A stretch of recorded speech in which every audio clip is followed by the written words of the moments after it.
पिछली कुछ वीडियोस में हमने इफ स्टेटमेंट को डिटेल में डिस्कस किया है और देखा है कि रिलेशनल और लॉजिकल ऑपरेटर्स की मदद से इफ स्टेटमेंट की कंडीशन को हम किस तरीके से डिफाइन करते हैं और इफ स्टेटमेंट से ही रिलेटेड कुछ प्रोग्राम्स को सॉल्व करेंगे। लेकिन इस बार ये प्रोग्राम्स मैं नहीं सॉल्व करूंगा, ये प्रोग्राम्स आप सॉल्व करेंगे। मैं आपको कोई प्रोग्राम दूंगा और साथ में कह दूंगा कि यहाँ पर वीडियो को पॉज कर लें और आपने इस वीडियो को पॉज कर लेना है और खुद इस प्रोग्राम को सॉल्व करना है। वो आपकी मर्जी है, बेशक कॉपी पे करें, बेशक कंप्यूटर पे करें, वीडियो आपने बंद कर देनी है और फिर इसको सॉल्व करना है। इसके ऊपर जितना मर्जी टाइम लगता है आपने इसके ऊपर लगाना है, क्योंकि जब भी हम प्रॉब्लम सॉल्विंग की तरफ आते हैं तो ये टाइम टेकिंग होता है। डिपेंड करता है, आपको आधा घंटा भी लग सकता है, 1 घंटा भी लग सकता है, 2 घंटे भी लग सकते हैं, 3 घंटे भी लग सकते हैं। लेकिन इस चीज़ के ऊपर कायम रहना है कि जब तक प्रॉब्लम सॉल्व नहीं हो जाती आपने अपने दिमाग को यूज़ करते रहना है और प्रॉब्लम को लाजमी सॉल्व करना है। इस चीज़ की मैं गारंटी देता हूँ कि एक ना एक टाइम पे जाकर प्रॉब्लम सॉल्व हो जाएगी। और फिर प्रॉब्लम सॉल्व करने के बाद आपने उसको अपने कंप्यूटर के ऊपर टेस्ट करना है।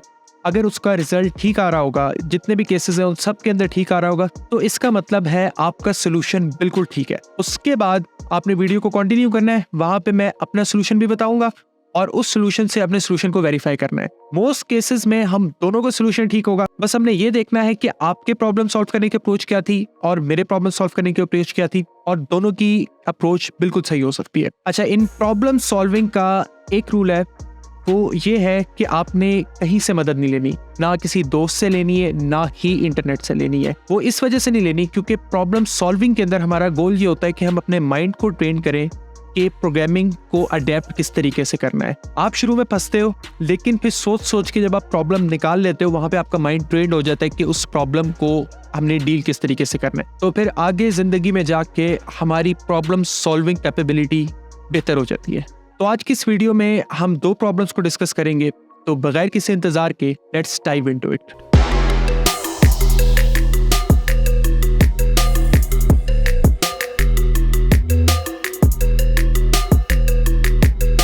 तो पहला प्रोग्राम हमारे पास है कि a program that determines if a given number is even और ऑड। तो यहाँ पर सबसे पहले आपने एक वेरिएबल बना लेना है इन वैल्यू और इसके अंदर आपने कोई भी वैल्यू स्टोर करवा दो। फॉर एग्जांपल यहाँ पे मैंने 4 स्टोर करवा दिया। अब आपने इसके आगे प्रोग्राम लिखना है। चूंकि यहाँ पे 4 स्टोर्ड है तो जो आपका प्रोग्राम है वो यहाँ पे उसको प्रिंट करवाना चाहिए इवन, और अगर यहाँ पे मैं 5 स्टोर कर दूंगा तो अब उसको प्रिंट करवाना चाहिए 5। तो अब आप इस वीडियो को पॉज करें और इसको खुद से जाकर सॉल्व करें। तो अब उस सोल्यूशन की तरफ आते हैं।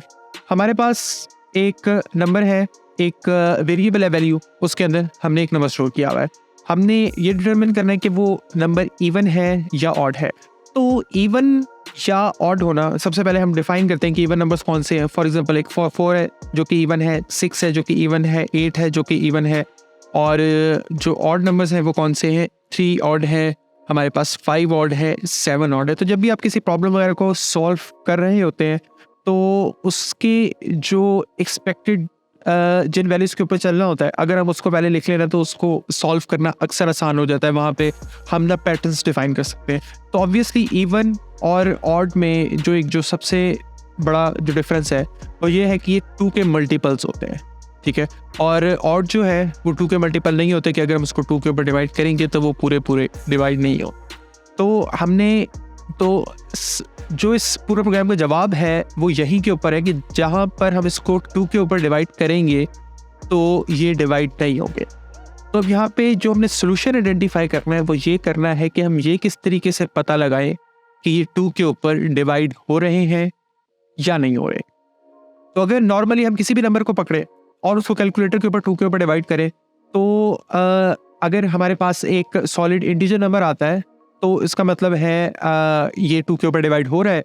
और अगर हमारा आंसर डेसिमल वैल्यू के अंदर आता है या फ्रैक्शनल वैल्यू आता है, ये पॉइंट्स के अंदर आता है, तो इसका मतलब है वो 2 के ऊपर डिवाइड नहीं हो रहा। फॉर एग्जाम्पल अगर मैं 4 डिवाइडेड बाई 2 करूँगा तो यहाँ पे हमारे पास आंसर 2 आएगा, लेकिन अगर मैं 5 डिवाइडेड बाई 2 करूँगा तो यहाँ पे हमारे पास आंसर 2.5 आएगा। तो ये जो 0.5 है ये बता रहा है कि ये जो 5 है ये 2 के ऊपर डिवाइड नहीं हो रहा। और ये जो 0.5 है ये असल में यहाँ पे पॉइंट के आगे जो भी वैल्यू आती है वो किस जगह से आ रही होती है, वो हमारे रिमाइंडर की साइड से आ रही होती है। एग्जैक्टली ये रिमाइंडर नहीं होता लेकिन हमारे रिमाइंडर की साइड से आ रही होती है, क्योंकि ऑब्वियसली ये बता रहा है कि यहाँ पे जब भी हमने इसको डिवाइड किया है तो ये पूरा डिवाइड नहीं हुआ, कोई चीज़ रिमाइंडर के अंदर मौजूद है। और हमने अरिथमेटिक ऑपरेटर्स वगैरह के अंदर देखा है कि कभी भी हमने जब ये देखना हो कि रिमाइंडर क्या है तो उसके लिए हम कौन सा साइन यूज़ करते हैं, उसके लिए हम M% का साइन यूज़ करते हैं। तो यानी जब भी हमारे रिमाइंडर में कुछ भी नहीं होगा, मिसाल के तौर पर 4/2 करूँगा तो रिमाइंडर में कुछ भी नहीं होगा, रिमाइंडर हमारे पास 0 होगा, तो उसका मतलब है जो हमारे पास वैल्यू है वो इवन है। और अगर मैं किसी भी नंबर को डिवाइड करूँगा, 5 को 2 से डिवाइड करता हूँ तो रिमाइंडर यहाँ पे क्या आएगा, 1 आएगा। यानी अगर हमारे पास रिमाइंडर नॉन ज़ीरो है तो इसका मतलब है जो वैल्यू है वो ऑड है। तो सिंपली यहाँ पे हमारी प्रॉब्लम ऑलमोस्ट सॉल्व्ड है। मैं यहाँ पे लिखूँगा इफ वैल्यू मॉडुलस 2, यानी 2 के ऊपर डिवाइड करो और मुझे बताओ कि उसका रिमाइंडर क्या आता है। अगर जैसे हमने उसको 2 के ऊपर डिवाइड किया है, अगर उसका रिमाइंडर इक्वल है 0 के तो वो यहाँ पर प्रिंट कर देगा console dot write line value is even. तो अब हम प्रोग्राम को चला के देखते हैं। मैंने यहाँ पे स्टार्ट के बटन के ऊपर क्लिक किया और मेरा प्रोग्राम चला और चल के बंद हो गया। तो हम क्या करते हैं, कंसोल डॉट रीड लाइन लिख देता हूँ ताकि ये प्रोग्राम चल के उस जगह के ऊपर जाके रुक जाए। अब मैं इसको चलाता हूँ और स्क्रीन के ऊपर क्या प्रिंट हुआ, स्क्रीन के ऊपर इस वक्त कुछ भी प्रिंट नहीं हुआ क्योंकि वैल्यू के अंदर हमारे पास 5 था। 5 मॉड्यूलस 2 ये 1 के अंदर कन्वर्ट हुआ, 1 = 0 फॉल्स, 1 0 के इक्वल नहीं है, तो ये वाले इसके अंदर जो भी स्टेटमेंट लिखी हुई थी वो हमारे पास नहीं चलेगी। तो अब मैं इसको बंद करता हूँ और इसको मैं करता हूँ 4 के लिए चलाता हूँ तो लिखा हुआ आ गया वैल्यू इज इवन। यहाँ पे मेरे पास ठीक चल रहा है। बंद करता हूँ और मैं इसको चलाता हूँ 9 के लिए। 9 के लिए कुछ भी नहीं आना चाहिए और ये कुछ भी नहीं आया। और अब मैं इसको चलाता हूँ 13 के लिए। 13 के लिए भी कुछ नहीं आना चाहिए क्योंकि 13/2 6.5 होता है। अगर क्या कहते हैं इंटीजर डिवीजन करें तो 6 होता है और रिमाइंडर हमारे पास आता है 1। ठीक है, तो यहाँ पे भी कुछ भी नहीं आया। और अब मैं चलाता हूँ 12 के लिए और अब मैं इसको स्टार्ट करता हूँ तो यहाँ पे आ गया वैल्यू इज इवन। तो मुख्तलिफ केसेस के अंदर इसको टेस्ट करना है और जब एक सिग्निफिकेंट अमाउंट ऑफ टेस्ट हमारे पास सही आ जाएंगे तो इसका मतलब है हमारा प्रोग्राम सही है। अब हम चलते हैं अपने नेक्स्ट प्रोग्राम की तरफ और ये प्रोग्राम थोड़ा सा कॉम्प्लेक्स है। मैं भी शायद कहते हैं इसको सोचने में थोड़ा सा मजीद ज़्यादा टाइम लगे। और वो प्रोग्राम ये है कि आपने इस वैल्यू वाले वेरिएबल में एक 3 डिजिट नंबर देना है। ठीक है, और ये प्रोग्राम ये बताए कि वो नंबर पैलिंड्रोम है या नहीं है। अगर वो नंबर पैलिंड्रोम हो तो सिंपली स्क्रीन के ऊपर प्रिंट करवा दे कि ये नंबर पैलिंड्रोम है।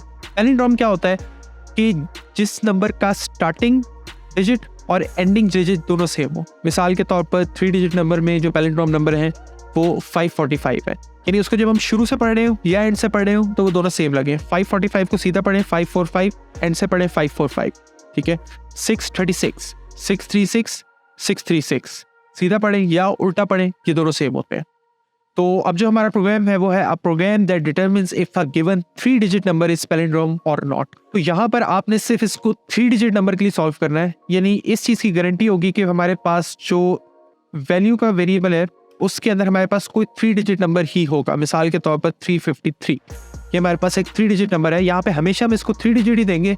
ये सिर्फ 3 डिजिट नंबर के ऊपर सही चलना चाहिए, बाकियों के ऊपर सही चले ना चले उसका कोई मसला नहीं है, लेकिन 3 डिजिट नंबर के ऊपर ये हमारा प्रोग्राम सही चलना चाहिए। तो अब इस वीडियो को पॉज करें और खुद जाके इसके ऊपर सर्कबाई करें। थोड़ा सा टाइम लगेगा, मे बी थोड़ा सा ज़्यादा भी लग सकता है, लेकिन कोशिश करें कि इसको खुद सॉल्व करें और जब ये सॉल्व होगा तो आपको मज़ा आएगा। तो उम्मीद है आप लोगों ने इस प्रोग्राम को ट्राई किया होगा और उम्मीद करता हूँ कि इसको सॉल्व भी कर लिया होगा। तो अब इस प्रोग्राम के हम सोल्यूशन को देखते हैं।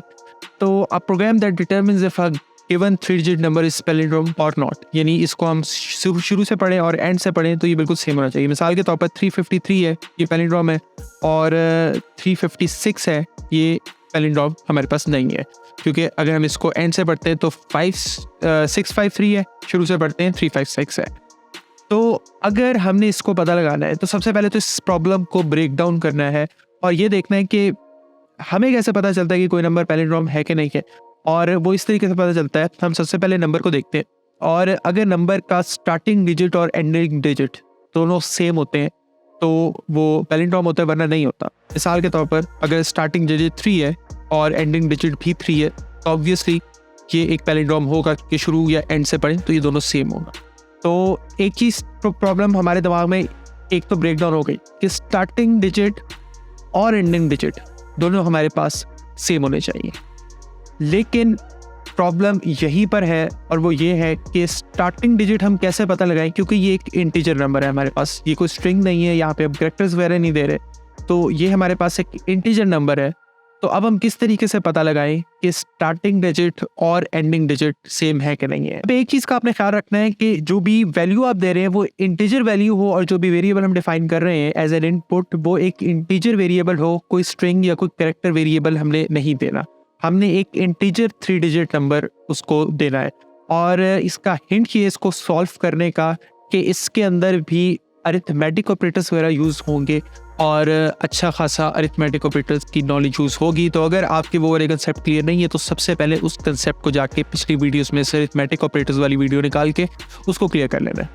तो यहाँ पर ट्रिक यही है कि एक फर्स्ट डिजिट और लास्ट डिजिट को हमने किस तरीके से अलग करना है।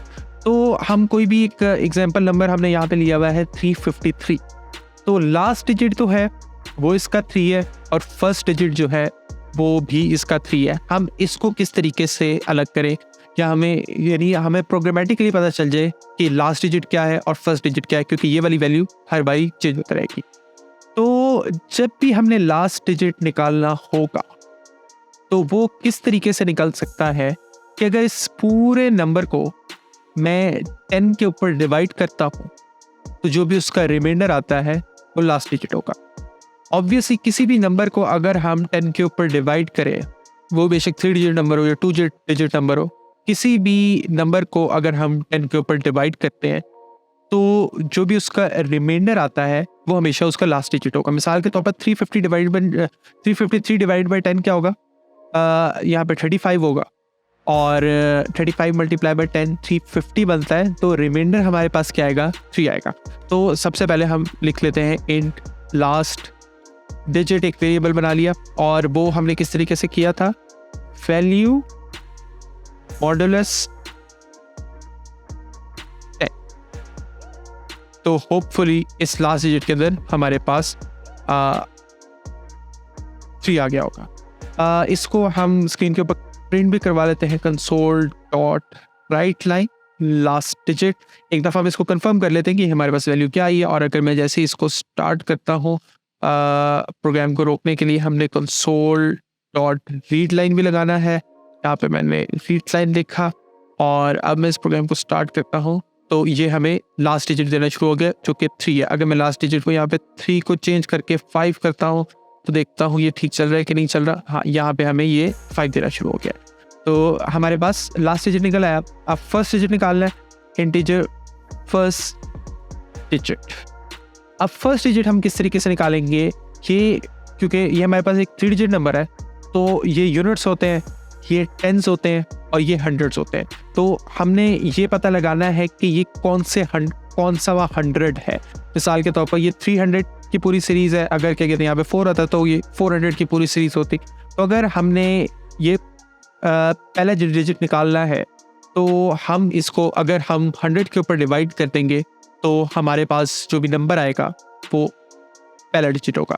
मिसाल के तौर पर मैं कहता हूँ वैल्यू डिवाइडेड बाय 100, तो जब भी 355 को मैं 100 पे डिवाइड करूँगा तो हमें पता है कि उसका इंटीजर आंसर जो आना है, इंटीजर डिवीजन में जो आंसर आना है वो हमारे पास पहला डिजिट होगा और वो होगा 3, क्योंकि हमारे पास 3 डिजिट नंबर है और 3 डिजिट नंबर जो है वो इंटीजर्स के अंदर ही होते हैं।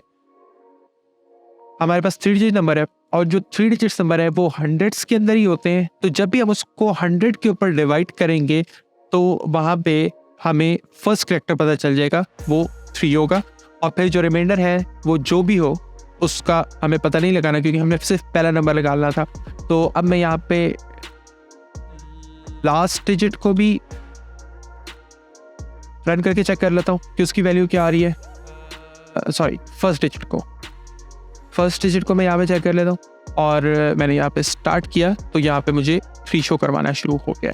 तो अब लास्ट डिजिट और फर्स्ट डिजिट हमारे पास अलग हो गए। अब सिंपली आप लोगों को पता है हमने क्या करना है। If last digit double equal to first digit, तो यहाँ पे हम प्रिंट करवा देंगे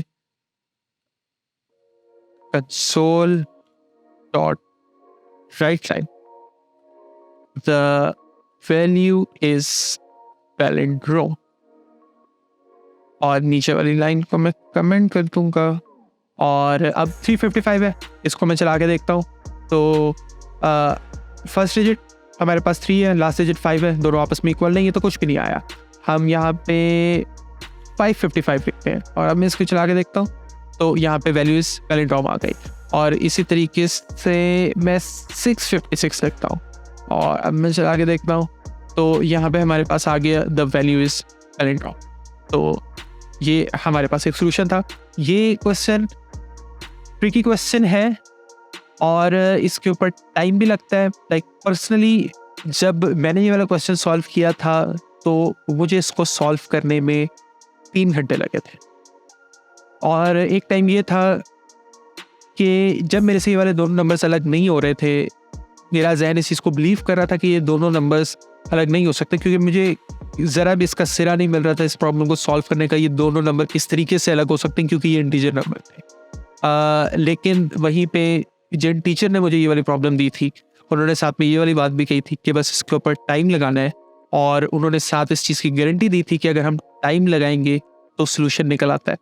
तो जब 3 घंटे के बाद जो चौथा घंटा था उसके अंदर सोल्यूशन निकल आया था। मेरा सोल्यूशन जो था वो इससे बहुत ज़्यादा अलग था, और वो थोड़ा आपकी कह लो कि एक ज़रा लंबा सोल्यूशन भी था। मैंने इसको इस तरीके से किया था, अब मेरे जहन में मॉडुलस नहीं आ रहा था, तो जो फर्स्ट डिजिट था वो तो मैंने 100 से डिवाइड करके निकाल ली। तो मैंने लास्ट डिजिट किस तरीके से निकाला, सबसे पहले मैंने ये जो वैल्यू थी इसको मैंने डिवाइड किया 10 के ऊपर। जैसे ही मैंने इस वैल्यू को 10 के ऊपर डिवाइड किया तो यहाँ पे हमारे पास जो नंबर आएगा 65 आएगा, ठीक है। तो फिर मैंने उसको, जो मेरे पास लास्ट डिजिट आया जो 65 नंबर आया, उसको मैंने मल्टीप्लाई किया 10 के साथ। तो ये वाला जो नंबर है ये 650 के अंदर कन्वर्ट हो गया। और फिर मैंने क्या किया, जो मेरे पास लास्ट डिजिट था उसको मैंने वैल्यू माइनस लास्ट डिजिट, हाँ, तो सबसे पहले जो भी मेरे पास वैल्यू थी उसको मैंने 10 के ऊपर डिवाइड किया तो मेरे पास 65 रह गया। फिर उसको मैंने 10 से मल्टीप्लाई किया तो वो मेरे पास 650 बन गया। और फिर 656 में से मैंने 650 को निकाल दिया तो मेरे पास लास्ट डिजिट आ गया। यानी इतना एक लंबा वो काम किया था वो इस वजह से क्योंकि मुझे याद नहीं आ रहा था कि हमारे पास मॉडुलस की भी ऑप्शन मौजूद है, और अगर मॉडुलस को मैं सिंपली उसको 10 का मॉडुलस ले लूँ तो वहाँ पे मुझे लास्ट डिजिट मिल जाएगा। तो इस तरीके से मैंने फर्स्ट डिजिट निकाला, फिर इस तरीके से मैंने लास्ट डिजिट निकाला, और फिर उन दोनों को कंपेयर किया तो यहाँ पे हमारे पास आ गया। तो लाइक इसको अगर सॉल्व करना हो तो ये पूरा प्रोग्राम एक लाइन के अंदर भी हो सकता है। और वो एक लाइन के अंदर किस तरीके से हो सकता है, if value modulus 10, value modulus 10 हमारे पास क्या होता है, लास्ट डिजिट होता है, double equal to value divided by 100। तो ये भी एक सोल्यूशन है। मिसाल के तौर पर ये सारा जितना भी प्रोग्राम था हमने कुछ भी नहीं किया, सिर्फ मैं अगर ये लाइन भी लिख देता हूँ, यहाँ पे वैल्यू का वेरिएबल आ गया, तो सिर्फ अगर मैं इफ़ के अंदर ये वाली चीज़ भी लिख देता हूँ, यानी 2 एक्सप्रेशन मैंने अलग अलग लिख दी है, तो ये एक लाइन के अंदर भी सॉल्व हो जाता है। हमने दोनों को अलग अलग लास्ट डिजिट अलग से कैलकुलेट किया, फर्स्ट डिजिट अलग से कैलकुलेट किया, इस तरीके से किया, उस तरीके से भी सॉल्व हो गया। और जो मेरा वाला एक जो लंबी अप्रोच थी उस तरीके से भी सॉल्व हो गया। तो आपने ये जिस मर्जी अप्रोच से किया है, इसके अलावा कोई अप्रोच इस्तेमाल की हो, जिस मर्जी अप्रोच से की है, वो सारी अप्रोचेस बिल्कुल सही है। और अभी जिस स्टेज के ऊपर हम हैं यहाँ पर बस हमने अपने आंसर्स निकालने, सॉल्यूशंस निकालने, वो कितने एफिशिएंट हैं, कितने अच्छे तरीके से निकालें वो डिपेंड नहीं करता। यहाँ पे जो चीज़ मैटर करती है वो ये मैटर करती है कि आपने सोल्यूशन निकाल लिया है या नहीं निकाला, और कितना तेज़ निकाला है लिटरली ये भी मैटर नहीं करता। क्योंकि मे भी शायद क्या कहते हैं आपने जल्दी निकाल लिया हो, आपका कोई और साथी हो वो थोड़े देर बाद निकाले, तो इसका मतलब ये नहीं है कि आपने जल्दी निकाल लिया तो आप ज़्यादा दे दें। यहाँ पे सिर्फ ये वाली चीज़ मैटर करती है कि किसने ज़्यादा सॉल्यूशंस निकाले हैं, क्योंकि जितने आप सॉल्यूशंस वगैरह निकाल रहे हो वो आपके सबकॉन्शियस माइंड के अंदर वो जो प्रोसेस है वो स्टोर होते जा रहे हैं। तो अगली दफ़ा जब भी हम मुश्किल प्रॉब्लम्स वगैरह सॉल्व कर रहे होंगे तो यही जो माइंडसेट हमने प्रॉब्लम को सॉल्व करने के लिए यूज़ किया है, यही चीज़ हमें मदद देगी नई किस्म की प्रॉब्लम्स वगैरह को सॉल्व करने के लिए। आगे कुछ वीडियो के बाद मैं आपको प्रॉब्लम सॉल्विंग की टेक्निक्स भी बताऊंगा, और ये भी बताऊंगा कि जब भी हम किसी भी प्रॉब्लम को सॉल्व करने जा रहे होते हैं तो हमने किस अप्रोच का इस्तेमाल करना होता है, और एक प्रॉब्लम को किस तरीके से ब्रेक डाउन किया जाता है, और किस तरीके से मुश्किल प्रॉब्लम्स को आसानी से सॉल्व करते हैं। तो अभी के लिए बस इतना ही। अपना ख्याल रखें, इस चैनल का भी ख्याल रखें। दिल करता है तो लाइक भी करें, सब्सक्राइब भी करें, दूसरों को भी शेयर करें। बहुत शुक्रिया।